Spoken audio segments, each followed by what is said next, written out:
Hello, my friend. In this video, I'm going to be showing you the exact steps you'll want to follow to optimize a Facebook or Meta ad campaign that you're running to grow your streams on Spotify. Before following these steps, you'll want to make sure that you've been running your ad campaign for at least 4 to 7 days or so. And if you want to learn about the optimization process in general, make sure you check out the video above where I go into the overall framework and the overall process that you want to follow. With that said, this lesson is part of a completely free course that I have available. So if you'd want to check that out, there'll be a link to the description below. Other than that, let's jump right into this.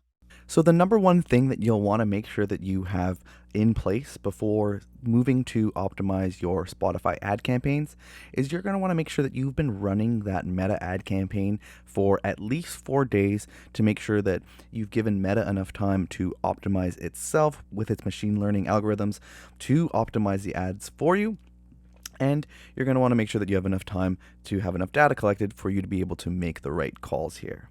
With that out of the way, we can jump into the steps for optimizing your Spotify ad campaigns. So the very first step that you'll want to do is identify your goal and crown your champion. So in the steps here, you can actually unfurl this and you'll see there is an area where you can fill this information in.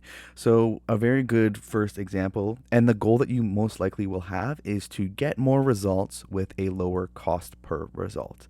The key performance indicator, the number that you're going to be looking at the closest to decide which ad sets or ads are performing the best, is going to be that cost per result. And you may also be looking at the overall number of results as well. And by identifying that goal and having that KPI, you'll then be able to look at your ad campaign to decide which is your champion, which is the ad set or ad that is performing the best. So there is a graphic here below to give you an idea of what this would look like in the Meta Ads Manager. We'll be jumping into it in a second, but essentially you're going to be looking through the ad sets and seeing whichever one has the highest amount of results and the lowest cost per results. That is going to be the ad set that will be your champion. But with that said, let's jump into the Meta Ads Manager to see what this looks like a little bit more in detail.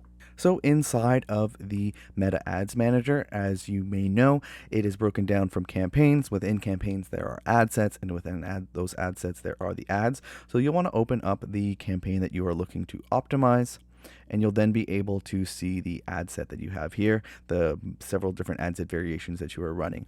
In this example, I'm not personally running any tests right now, so we'll just be looking at one. But essentially what you'll want to do is you'll want to be configuring the different time selector over at the top right, and you might look at the last 4 days if you've only been running it for the last 4 days. And what you'll want to be looking at is your results. In this example, in the last 4 days, this ad set got 29 results, and the cost per result it got was 34 cents per cost per result. So you'll want to use this to figure out which ad set is performing the best. When you have multiple, you can actually also click this button here, and it'll reorganize it from ascending to descending, so you can actually see those numbers for you. And you'll just want to have a look at the ad sets that you have here, see which one is getting the most results for the lowest amount of money, and that will most likely be your champion.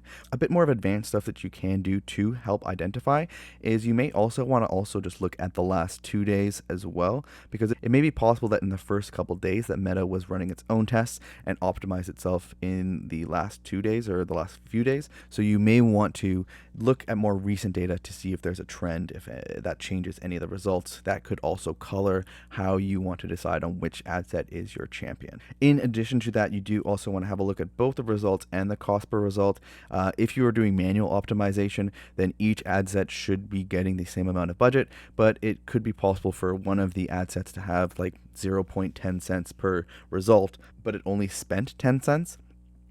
That is not enough data for you to decide if that is the proper ad set. So you do want to make sure that it is getting a healthy amount of results and a low cost per result. You kind of want to have a look at them both in tandem. So after performing your analysis here, you can go ahead and crown your champion by putting the actual name of the ad set in the step here if you'd like to. And what you'll also want to do is make sure that you remove any poor performing variations so that only your champion remains. So in this example here with this graphic, if ad set A is the champion, you'd want to just deactivate the ad set B and ad set C by toggling it off with that blue button on the left beside the ad set. The very next step that you will need to complete once you've taken the time to clearly identify the goal that you are trying to achieve with this optimization and you have crowned your champion, you'll then want to take the time to choose some new challengers to go up against that champion. So a good thing that you can do here is have a look at the champion ad set, see what audience you were targeting, if it was specific genres, if it was specific artists. Maybe do a little bit of research into those artists if you'd like to see if there's any artists that are similar to them, any artists that there's a pattern that you can figure out. Oh, it's very dark sounding artists, or maybe it's very happy sounding artists. Maybe it's artists that have female vocals versus artists that have male vocals. You want to kind of do a little bit of analysis, just kind of figure it out on your own, digging into that champion ad set and what made that so successful. That'll give you an idea of some variations that you can do. And what you'll want to do here is come up with at least 2, ideally 3 challengers that you can put up against the champion. And like I mentioned in the overview video, what's interesting about this process is it actually can be as creative as music making itself, where you're getting really into the idea of who your fan may be and coming up with interesting new tests that you can run to have new challengers against your champion. So you'll want to go through this process, actually making sure that you are in the Facebook Ads Manager, seeing if the ideas for challengers are actually showing up as targetable audiences, because you actually do want to be able to run this at the end of the day. But the idea here is to come up with 2 or 3 challengers that you can use to go against your champion. Once you have those challengers identified and actually set up as ad sets inside of the ad campaign so that you can run it against the champion, what you'll then want to do is schedule a review session with yourself, where in at least 4 days from now, longer if you'd like, but at least 4 days from now, you will go in and have a look at the results and decide what you'd like to change, and then keep going through the optimization process. So if you'd like, in this checklist here, there is a small little statement that you can write down if you'd like to, where you can put your name, declare that you're going to review your campaign tests on a specific day. You can actually click this and choose 4 days from now if you'd like to, or if you'd actually like to put it into a Google Calendar or an Apple Calendar or anything like that, or even write it down. Do whatever you need to do to make sure that you've scheduled the time at least 4 days from running your test to have a review session. Once you have that out of the way, you'll want to make sure that you launch your experiment if you have not launched it yet. And at this point, the only real times that you're going to want to look into this ad campaign is maybe just every day or so if you'd like to, just to make sure that things are running correctly. If you're seeing something crazy like $10 per result or something like that, or if the ads aren't actually running, maybe the budget isn't being spent, you'll just be wanting to look for those really small technical issues that may have came up, but you're not going to be wanting to do a real deep dive into the analysis at this point.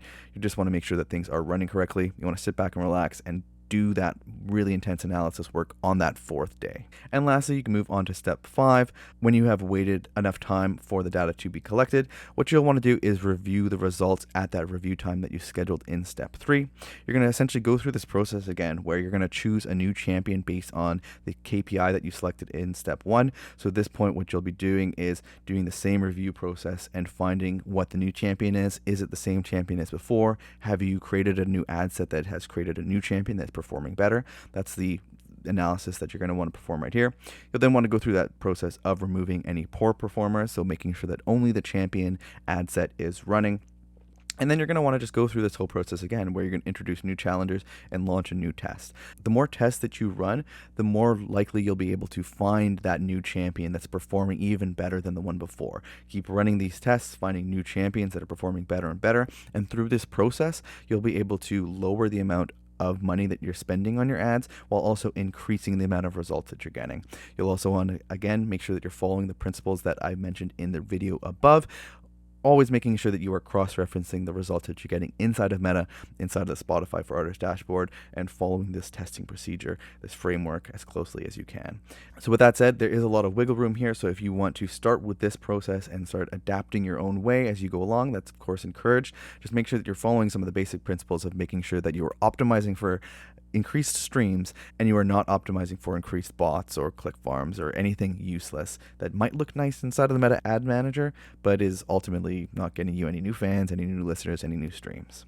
So now after watching that video, you should have a good idea of the steps you're going to want to go through each time that you want to optimize the ad campaign that you're running to grow your streams on Spotify.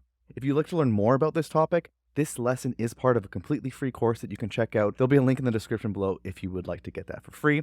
Other than that, if you found this video useful, like and subscribe and all that good stuff. Otherwise, I'll see you in the next video, my friend. Have a good one.